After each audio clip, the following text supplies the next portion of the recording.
Ayan, hello po mga ka-Team Elsie. Naway, napanood niyo po yung upload ni Dr. Love na may ibinigay daw po itong sa Edu na napaka-importanting bagay. So, basta Kalingap Edu, yung pinag-uusapan dito, may ibinigay po siya kay Viancy.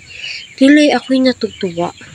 My God, nararamdaman ko yung effort ni Edu, yung oras niya para kay Viancy ay kita po natin, di po basta-basta, kaya patuloy po nating suportahan, tangkilikin ang kanilang mga vlogs, syempre, wag po natin skip para sa ganun ay marami pa pong kababayan po natin ang kanilang matulungan, so, umaapaw nga naman yung blessings, kay Viancy.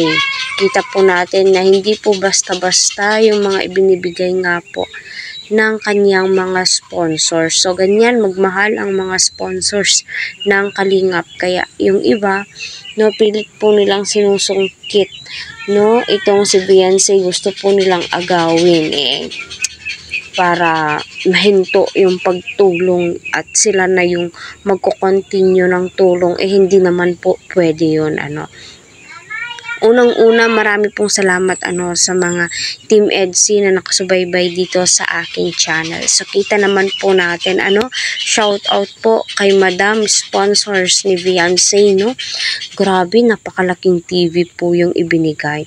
At naniniwala ba kayo kung hindi dahil kay Edu, ay may mga sponsors naman po si Viancy pero hindi po ganun ka lucky or ka big time. Although mga big time naman po talaga, pero grabe po yung biyaya, kay Viancy, simula ng itambal siya kay Edu, simula ng bumuo ng love team na ito ay EDSI.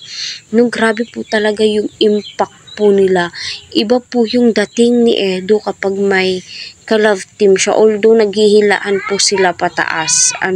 Hindi lamang po si Viancy yung nakikinabang dito, kundi ang buong team, syempre, like kay Kalingap Rab, kasi hindi naman po masyadong mabigat para sa kanya kasi may nagbigay para sa lote, financial, pangbaon-baon ni Viancy, allowance po niya. Di ba nakakatuwa yung ganun? Makikita mo po talaga na napakaraming good Samaritan pala, na gustong tumulong at naging instrumento po ang Team Kalingap.